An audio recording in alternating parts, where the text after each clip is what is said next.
আয়েশা সিদ্দিকা রাদিয়াল্লাহু তাআলা আনহা বলেন, ইয়া রাসূলুল্লাহ, ইয়া হাবিবাল্লাহ, কিয়ামতের দিন আপনি আমাকে কি মনে রাখবেন কিনা, আপনার পরিবারের কথা কি আপনার স্মরণ থাকবে কিনা? আল্লাহ পাকের পয়গম্বর বলেন, তিনটা জায়গা এমন আছে আয়েশা, যে তিনটা জায়গা কোনো ব্যক্তির পরিচয় তো দিবেই না, বরং তার নিজের চিন্তা ছাড়া অন্য কারো চিন্তাও সে করবে না। তিনটা জায়গা হবে এমন।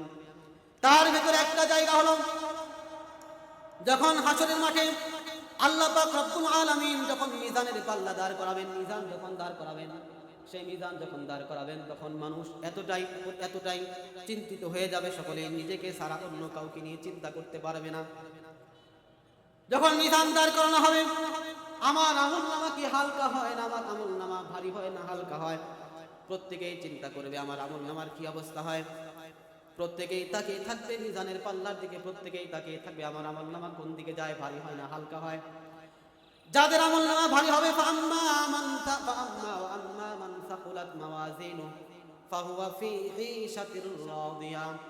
আল্লাহ পাক রব্বুল আলামিন বলেন, যার আমলনামা হবে ভারী, যার আমলনামা ভারী হবে, সে তো সুখময় জান্নাতের ভিতরে বসবাস করবে, সে তো সুন্দর জীবন যাপন করবে। যার আমলনামা ভারী হবে, আল্লাহ পাক রব্বুল আলামিন কোরআন কারীমের সূরা হাক্কার ভিতরে বলেন, ওয়া আম্মা মান সাকুলাত, আল্লাহ পাক বলেন, ইয়াউমা ইযিন তুরাদুনা লা তাখফা। আল্লাহ পাক রব্বুল আলামিন বলেন, কিয়ামতের দিন কোন ব্যক্তির কোন আমল গোপন রাখা হবে না, সবকে প্রকাশ করে দেওয়া হবে। আল্লাহ পাক রব্বুল আলামিন বলেন, ইয়াউমা ইযিন তুরাদুনা লা তাখফা মিনকুম খাফিয়া। এরপর আল্লাহ পাক রব্বুল আলামিন বলেন, যাদের আমলনামা হবে ভারী, তারা তো জান্নাতের ভিতরে থাকবে, ফি জান্নাতিন আলিয়া, তারা উচ্চ জান্নাতের ভিতরে তারা থাকবে, কুতুফুহা দানিয়া, এমন জান্নাত হবে যে জান্নাতের গাছগুলো, ফলের গাছগুলো এত সুন্দর হবে, যখন মনে চাইবে সেই গাছের ফল খেতে, যখনই মনে চাইবে তখনই ওই মনে চাওয়ার সাথে সাথেই সেই গাছটা তার দিকে ঝুঁকে পড়বে, এমনকি ওই ফল সহ তার দিকে, গাছ সহ তার দিকে ঝুঁকে পড়বে, মুখের কাছে গাছ সহ এসে যাবে, হাতও বানানো লাগবে না।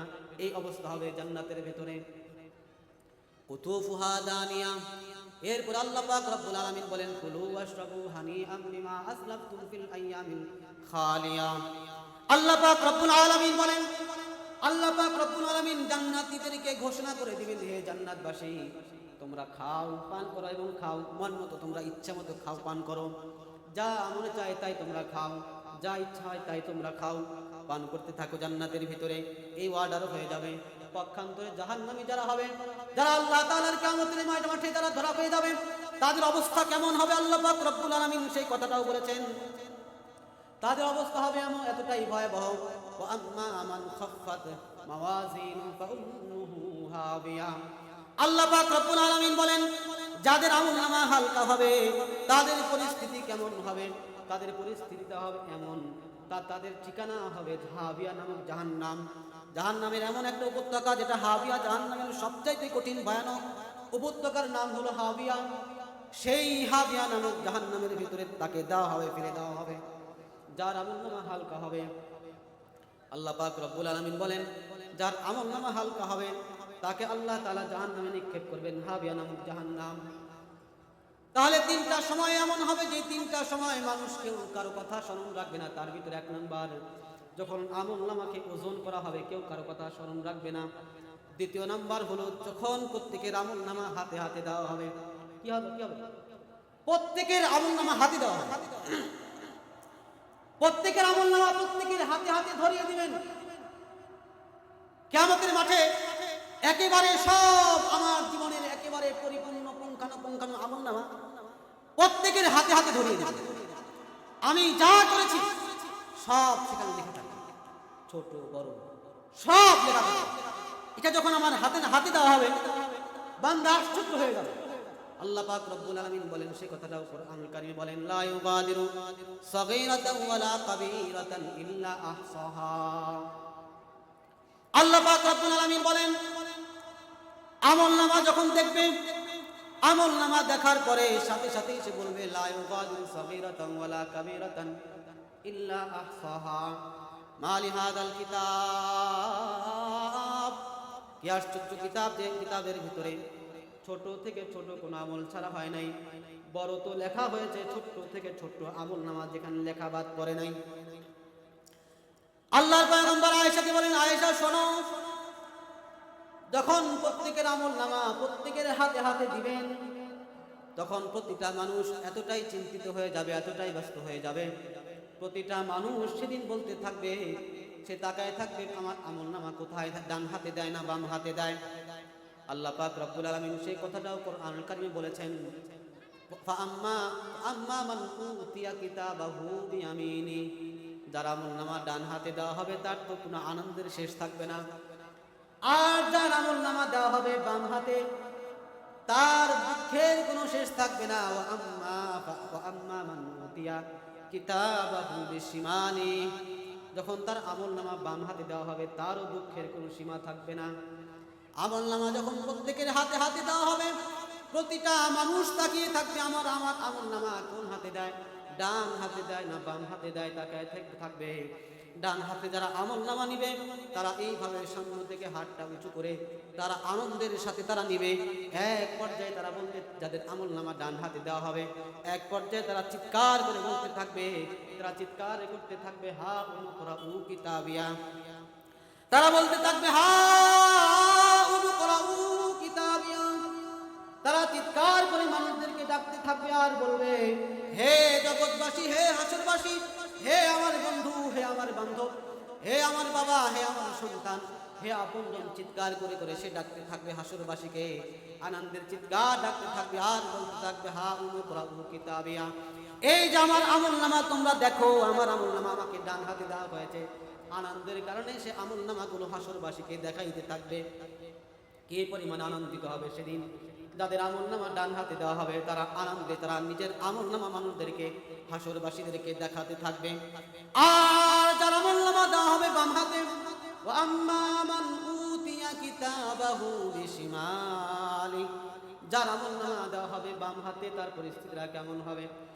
হাদিসের ভিতরে আছে, যার আমল নামা বাম হাতে দেওয়া হবে তার আমল নামা দেওয়া হবে ওয়ারা ইদারি, পিছনের পিঠের পিছন দিক থেকে।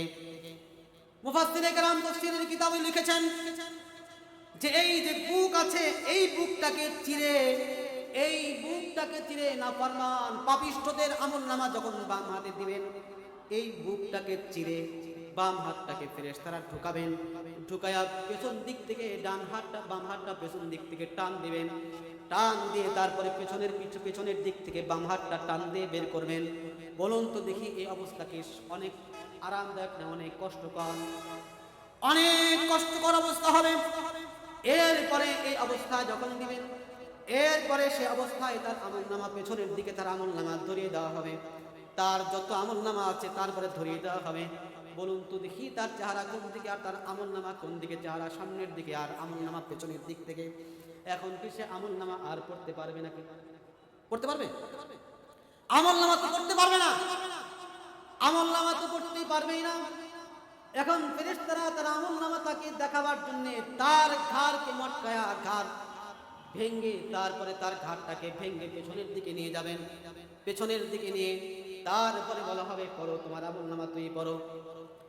এই আমল নামা যখন তাকে দেওয়া হবে, বাম হাতে পেছনের দিক থেকে আমল নামা পেয়ে এই পাপিষ্ঠ বলতে থাকবে, ইয়া লাইতানি লাম উতা কিতাবিয়া, বলতে থাকবে হায় আফসোস, আমার আমল নামা যদি আমাকে দেওয়া না হতো। ইয়া লাইতানি লাম উতা কিতাবিয়া, আমার আমল নামা যদি আমাকে দেওয়া না হতো কতই না ভালো হতো।